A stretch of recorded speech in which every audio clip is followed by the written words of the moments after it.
et à la fois élève. Le cinquième point et le cinquième conseil, c'est un élément extrêmement important sur lequel nos savants, nos pieux prédécesseurs, nos imams ont toujours insisté au fil des âges, qui est la notion de al-muru'ah, l'intégrité. La muru'ah, qu'est-ce que c'est exactement?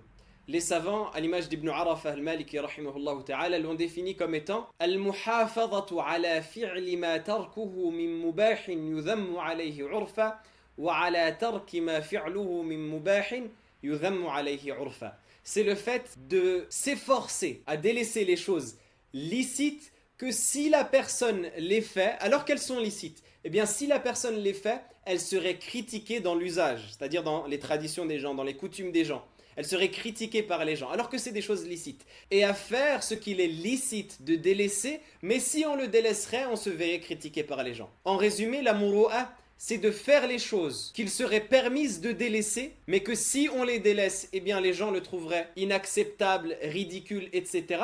Et de délaisser les choses qui sont permises à la base, mais que si on les fait, eh bien les gens les trouveraient inacceptable, ridicule, etc. Et pour simplifier la chose et l'expliquer encore de manière plus concise, on a un certain nombre de choses qu'on considère aïb, qu'on considère honteuses pour une personne de les faire lorsque la personne est par exemple religieuse, ou la personne est dignitaire, la personne est imam. On considère ces choses-là aïb, on dit que ça ne convient pas à l'imam. C'est honteux que l'imam le fait, ou c'est honteux que le prédicateur le fait, ou c'est honteux que la personne qui porte la barbe le fait, ou autre que cela. Des choses qui sont parfois licites, comme le fait par exemple de jouer, de plaisanter. À la base c'est licite.